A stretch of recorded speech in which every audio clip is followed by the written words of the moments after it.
ಎಷ್ಟು ಸಾಧ್ಯದಷ್ಟು ಕಾಲು ಜೋಡಿಸ್ತಾ ಹೋಗಿ ಸಮಸ್ಥಿತಿಯಲ್ಲಿ ಜೋಡಿಸಿ ಎಷ್ಟು ಸಾಧ್ಯದಷ್ಟು ಮುಂದೆ ಎಳ್ಕೊಳ್ಳಿ.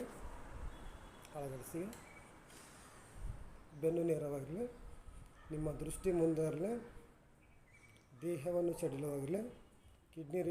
ಕಿಡ್ನಿಯಲ್ಲಿ ಯಾವುದೇ ದೋಷ ಇದ್ದರೆ, ಕಿಡ್ನಿ ಸ್ಟೋನ್ ಇದ್ದರೆ, ಸರಿ ಮೂತ್ರ ಸರಿ ಬರ್ತಾ ಇದ್ದಿಲ್ಲ ಅಂದರೆ ಅದನ್ನು ಸ್ವಚ್ಛಗೊಳಿತ ಫಿಲ್ಟ್ರ್ ಮಾಡ್ತದೆ. ಕಿಡ್ನಿ ಫಿಲ್ಟ್ರ್, ಮೂತ್ರಪಿಂಡ ಫಿಲ್ಟ್ರ್ ಮಾಡ್ತದೆ. ಸಲಿಗೆ ನಮಗೆ ಮೂತ್ರ ಸರಿಯಾಗಿ ಆಗಲಿಕ್ಕೆ ಸಹಾಯವಾಗ್ತದೆ.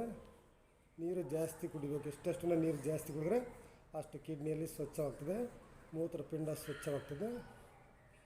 ಕಿಡ್ನಿ ಸ್ಟೋನ್ ಯಾರಂಗಿದ್ರೆ ನೀರನ್ನು ಹೆಚ್ಚು ಸೇವಿಸ್ತಾ ಈ ರೀತಿ ಬಟರ್ಫ್ಲೈ ಬೆಳಗ್ಗೆ ಅರ್ಧ ಗಂಟೆ, ಸಾಯಂಕಾಲ ಅರ್ಧ ಗಂಟೆ ಮಾಡಿದ್ರೆ 1 ವಾರದಲ್ಲಿ ನಿಮಗೆ ಗೊತ್ತಾಗ್ತದೆ. ಕಂಟಿನ್ಯೂ 1 ತಿಂಗಳ ಮಾಡಿದ್ರೆ ಆ ಸ್ಟೋನನ್ನು ಮಾಯವಾಗ್ತದೆ. ಗಮನಿಸ್ತಾ ಹೋಗಿ ಮಾಡಿ, ಸ್ವಲ್ಪ ಫಾಸ್ಟ್.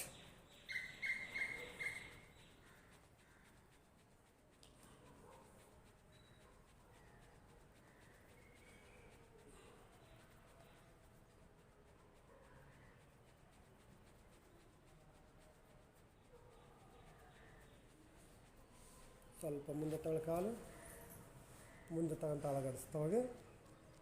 ಕಾಲು ಮುಂದೆ ಬರಲಾರ್ದಾರು ಸ್ವಲ್ಪ ಮುಂದೆ